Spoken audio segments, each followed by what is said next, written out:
Smoking is injurious to health. It causes cancer. Hello everyone, नाम doctor Shaikh Taufiq, BHMS MD, city clinic Hingoli. दोस्तों, आज एक video बना रहा हूं मैं सरगम सीजर यानी खतना जिसे कहते हैं। तो खतना में क्या प्रिकॉशन लेना चाहिए, बाद में प्रोसेस किस तरह से होती है और कब करना चाहिए, इसके बारे में थोड़ी डिटेल दूंगा मैं। बहुत से मेरे क्लिनिक पर सरगम सीजर यानी खतना होती है, तो उसके बाद में प्रोसेस क्या रहता है और कब करना चाहिए, बहुत लोगों के सवाल होते हैं। तो मैं इस वीडियो में पूरा वीडियो में आपको बताऊंगा कि खतना की प्रोसेस क्या होती है और कौन सा बच्चा कर सकता है। तो सबसे पहले इसमें एक सवाल ऐसा है कि खतना कब करनी चाहिए। तो खतना का कोई ऐसा मुकर्रर वक्त नहीं है। एक दिन से लेके आप जब तक बच्चा बड़ा होता है तब तक आप खतना कर सकते हैं। अगर मुझसे पूछेंगे तो देखा जाए तो 7 दिन से लेके 12 दिन का वक्त होता है। जो बच्चे का 7 दिन का बच्चा जो होता है, 7 दिन से लेके 12 दिन के बीच में करना चाहिए। इसमें हीलिंग प्रोसेस अच्छे से होता है और प्रॉपर जो खतना होती है, प्रॉपर बच्चा जो हिलता नहीं है, तो उसमें हीलिंग प्रोसेस अच्छे से होती है और बच्चे को कोई तकलीफ नहीं होती है। तो 7 से 12 दिन के बीच में खतना करना चाहिए।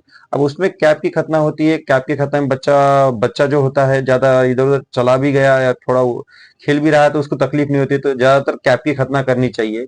और दूसरी प्रोसेस ऐसी है कि बहुत से लोगों का सवाल है कि सर, बच्चा छोटा होता है तो 7 दिन में कैसा करना चाहिए। तो देखो, अरब में तो पहले दिन ही करते हैं। जैसा बच्चा पैदा होता है तो बाहर जैसे हॉस्पिटल से लाना ही, जैसा ओटी से बाहर लाते तो खतना करके ही लाते, सरगम सीजर करके लाते हैं।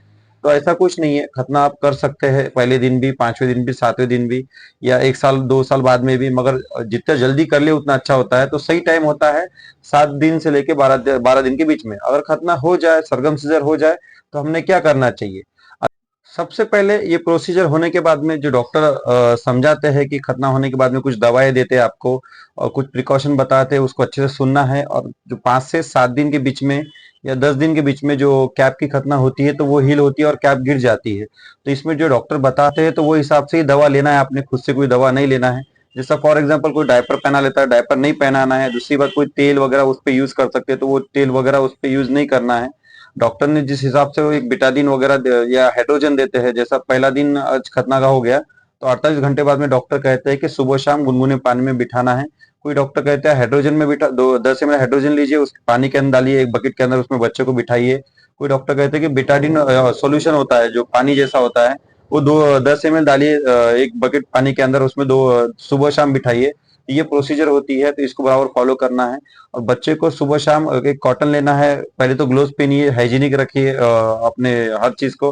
तो ग्लोव्स पहनकर ही वो एक कॉटन में गुनगुने पानी में वो जगह साफ रखनी है, उससे कोई इन्फेक्शन होगा नहीं। मतलब एक सेप्सिस हो जाता है कभी कभी, उसमें पीप भर जाता है, बहुत सी चीजें बच्चा होता है वो हिला टच कर लेता है वो चीज के लिए। तो इसलिए थोड़ा सा प्रिकॉशन लेना जरूरी है। बच्चे को टच करने से पहले ग्लोव्स पहनिए और थोड़ा सा गुनगुने पानी से सुबह शाम, दूसरे दिन से या तीसरे दिन से आप सुबह शाम वो जगह साफ कर सकते हैं। और इस साफ करने के बाद में बच्चे को अच्छे से ज्यादातर खुला ही रखिए, डायपर मत पहनाइए। सरगम सीजर और खतना होने के बाद में कोई बच्चे की 5 दिन में या 6 दिन में, किसी को 10 दिन में वो कैप गिर जाती है। तो आफ्टर मतलब 10 या 12 दिन होने के बाद में कैप नहीं गिर रही, तो जो अपने डॉक्टर से आपने खतना कराई है, सरगम सीजर कराया है, उससे आप पूछ सकते हैं। सबसे पहले एहतियात रखना जरूरी है, तो आप ध्यान रखिए। अगर इसके बारे में कुछ सवालात है, आपको कुछ भी पूछना है, तो मेरे नीचे नंबर दिया गया है, आप इस पे कांटेक्ट कर सकते हैं। मेरे क्लिनिक पे भी सरगम सीजर खतना होती है। इसके बारे में और कुछ डिटेल चाहिए तो आप मेरे क्लिनिक आके पूछ सकते हैं। तो ये डिटेल है। अगर इसके बारे में और कुछ जानना है तो मेरे नंबर पे कांटेक्ट करके आप पूछ सकते हैं। ऐसे वीडियो को मेरे लाइक कीजिए, सब्सक्राइब कीजिए, कमेंट कीजिए, शेयर कीजिए, क्या पता इससे किसी की हेल्प हो जाए।